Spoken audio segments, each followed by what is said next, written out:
Muito bom dia, queridos. É um prazer estar com vocês aqui mais uma manhã. Hoje eu queria que você prestasse bastante atenção no que eu vou falar com vocês. Vocês entenderam a minha ênfase? Preste atenção no que eu quero falar com vocês. O texto que eu quero ler está lá no primeiro livro do profeta Samuel, capítulo 3, verso 8. Olha o que essa passagem nos ensina.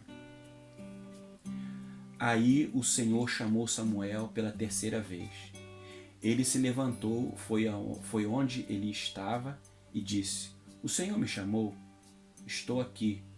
Então ele compreendeu que era o Senhor quem estava chamando o menino. Até aqui. Nessa passagem, Deus havia chamado Samuel 2 vezes antes. O texto diz que pela terceira vez ele chamou Samuel.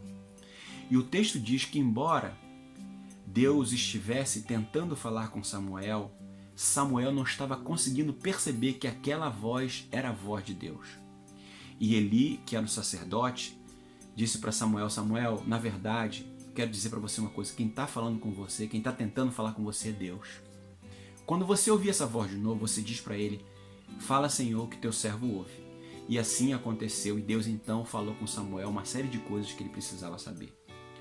Eu estou trazendo essa palavra porque muitas vezes, ao longo da nossa vida, a gente fala assim: Deus não fala comigo, Deus não está falando comigo, estou passando por esse sofrimento há muito tempo na minha vida e eu não escuto Deus falar, eu não vejo Deus falar.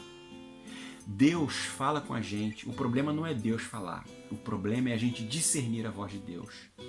E o que nos faz impedir de discernir a voz de Deus é muitas vezes a gente está tão movido, envolvido com as nossas preocupações, com os nossos problemas, com as nossas dificuldades, que a gente deixa que isso consuma o nosso coração de tal forma que ainda que Deus grite conosco, a gente não consegue ouvi-lo.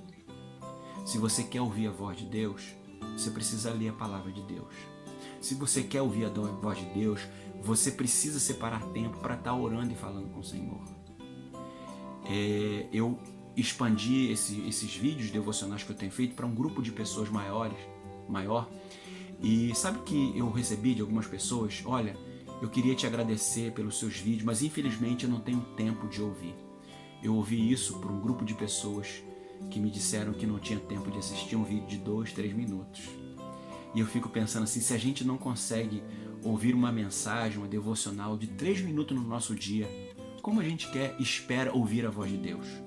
A gente não vai ouvir, porque não é o fato de Deus não estar falando, é o fato da gente não estar desejoso de ouvir a voz de Deus. Se você quer ouvir Deus, você precisa separar tempo para Deus. Você precisa focar as tuas dificuldades, teus problemas na presença de Deus, colocando na dependência de Deus. Ou então Deus vai continuar falando com você, como foi no caso de Samuel, e você não vai ouvi-lo, não porque ele não esteja falando, mas porque você não está separando tempo para ouvi-lo. Eu não sei quanto tempo Deus está falando com você, mas Ele tem falado com você sobre o problema que você está vivendo, sobre as lutas que você está enfrentando, mas talvez você precise parar e dizer: Senhor, fala, eu quero te ouvir. Para de ficar olhando para as pessoas, para de ficar olhando para os problemas, para de ficar olhando para uma série de circunstâncias e volte-se para Deus, e certamente você vai ouvir a sua voz. Que Deus possa falar no teu coração, que você possa ouvir através dessa devocional a voz de Deus falando com você. Tenham todos um ótimo dia e fiquem com Deus.